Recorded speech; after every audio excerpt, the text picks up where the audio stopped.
எத்தனை வகையான இலக்கணமும் இலக்கியங்கள், அதாவது இலக்கணம் ஒரு விஷயம் ஞாபகம் இருக்கு. ஒரு அணி இருக்கு, அதுக்கு பேர் தற்குறிப்பேற்ற அணி அப்படிம்பாங்க. போரிழந்தெடுக்க ஆரையில் நெடுங்கொடி வாராளி என்பன போல் மறித்து கை காட்ட. அதாவது இந்த மதுரை மாநகருக்குள் கோவலன் நுழைந்தானால் பிறகு இந்த கோவலன் கொல்லப்படுவான் என்று மதுரை வாசல் அந்த நுழைவாயிலில் இருந்த கொடி அசைந்தது போல் சொல்லிச்சான். அதான் பின்னாடி வருவதை முன்னாடியே சொல்றது. அதே மாதிரி அவர் சொன்னாரு, இன்னும் பின்னாடி ஒருத்தங்க வேற போறாங்க, முன்னாடியும் வருவாங்க, ஏகப்பட்ட பிரச்சனை இருக்கும். ஆனால் இதெல்லாம் விட இந்த இலக்கணங்களை எழுதினார்கள் புலவர்கள், அவங்க எல்லாம் எந்த ஸ்கூலுக்கும் போகல. எங்க அம்மா எந்த ஸ்கூலுக்கும் போலையே, ஆனா எங்க அம்மா ஒரு கும்மி பாட்டு படிச்சால அப்படிங்காரு. எப்படி சொல்றாரு பாருங்க, நாகமல கிளி நாலு கிளி அது நட்சத்திரம் போல பேசுங்கிளி, பச்சை கிளி மெல்ல மெல்ல பதுங்கி பதுங்கி பேசுங்கிளி, கும்மியடி பெண்ணே கும்மியடி நல்ல கொண்டை கொடுங்கவே கும்மியடின்னா. இந்த பாட்டை கேட்ட உடனே ஆடாத தலையும் ஆடும், அசையாத ஆளும் ஒரு நிமிஷம் நின்று பார்த்து அசைஞ்சிட்டு போகுமே. எங்க அம்மா பாட்டு தானே, அவதானே எழுதுனா, அவதானே புலவர் இந்த பாட்டுக்கு, எந்த ஸ்கூலுக்கும் போகல, எழுத படிக்க தெரியாத எங்க அம்மா அப்படின்னு அவர் சொல்லுவாருல. சும்மாவா? இந்த பாயிண்டையும் கையில எடுத்துட்டு வருவாங்க. அது யாரம்மான்னு அதுக்கப்புறம் சொல்றேன். வாங்க, அனுராதா அவர்களே வாருங்கள்.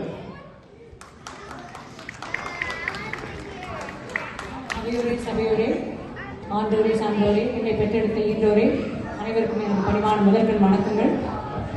இவங்க எல்லாரும் தலைப்பு சரியா புரிஞ்சுக்காம வந்துட்டாங்கன்னு நினைக்கிறேன். இன்றைய சூழல்ல தமிழ் பசங்க கற்றுக்கணும்னா பள்ளிக்கூடத்துக்கு அனுப்பணும், வீட்டுக்கு அனுப்பணும். இந்த காலத்துல புலவர்கள்லாம் எங்கே போய் படிச்சாங்க? ஆமா, படிக்கல. அப்போ யூனிவர்சிட்டி இல்லை.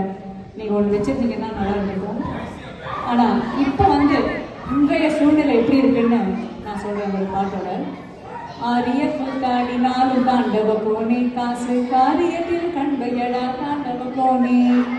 அப்படி இருக்கு இன்றைய பொருளாதார சூழல்.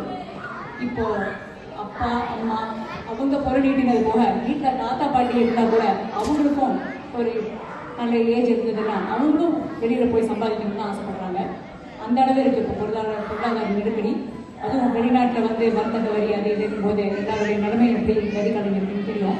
ஸோ இதுக்கு நடுவில் நாங்கள் எங்கள் பசங்களுக்கு தமிழ் கற்றுக் கொடுத்துட்டு தான் மறுவேலை அப்படின்னு யாருக்கு மேலே அவங்க பிடிக்க போகிறது இல்லை. அந்த உண்மையை அவங்க புரிஞ்சுக்கோங்கன்னு நினைக்கிறேன். தமிழ் மட்டும் இல்லை, அவங்க கற்றுக் கொடுக்கறதுன்னு ஆரம்பித்தா அவங்களுக்கு நிறைய இருக்குது கற்றுக் கொடுக்கறதுக்கு. தமிழை மட்டும் கற்றுக் கொடுக்க போகிறாரு. ஸோ அப்படி இருக்கும்போது அவங்க தமிழ் கற்றுக் கொடுத்துட்டு தான் மறுவேலை பண்ணுவாங்கன்னு தெரியல. ஸோ இப்படி இருக்கும்போதே நீங்கள் எல்லாம் முடிவு பண்ணியிருப்பீங்க தமிழ் பள்ளிக்கூடங்கள் எவ்வளோ அவசியம், அவருக்கு தேவை எவ்வளவு அப்படின்னு. அதுக்கப்புறம் இன்னொன்று என்ன சொல்லணும்னு நினைக்கிறேன்னா, நீங்களே பார்த்தீங்க இந்த பள்ளிக்கூடத்தில் எவ்வளோ விழாக்கள்லாம் எப்படி இருந்தது. சினிமா பாட்டு மட்டும் இல்லை, அறிவை வளர்க்கக்கூடியதாகவும் இருந்தது, நகைச்சுவையாகவும் இருந்தது.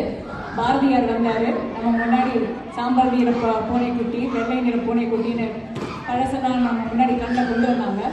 இந்த மாதிரி ஒரு சூழ்நிலை உங்களால் வீட்டில் அமைச்சு கொடுக்க முடியுமான்னு எனக்கு தெரியல. நீங்கள் என்ன பேச வைக்க போறீங்க ஒரு 2 நிமிஷம் உங்கள் பசங்களை தடையில்லாமன்னு தெரியல. அவர்களோட சிறப்பாக உரையாடல் பண்ணுறதே தமிழ்னு நம்ம நினச்சிக்க முடியாது. அது எப்படி இருக்கும்னா 10 பாட்டு 8 தொகை எல்லாம் படித்தது போக இப்போ அப்படி போடு ஆனாவனா அப்படிதான் இருக்கும். இதில் இந்த சினிமா பாட்டை பார்த்து கற்றுக்கும் போது உங்களுக்கு தமிழ் சுத்த தமிழாக இருக்காது. அப்புறம் எதுவுமே கற்க கசடர கற்றவை கற்றபின் நிற்க அதற்கு தர படிக்கணும். அது பிழை இல்லாமல் இது இல்லாமல் படிக்கணும், தப்பு இல்லாமல் கற்றுக்கணும். அப்படி கற்றுனபடி நம்ம நடக்கணும். அப்படி நடக்கிறது தான் நம்ம ஒருத்தவங்க சொல்லணும்.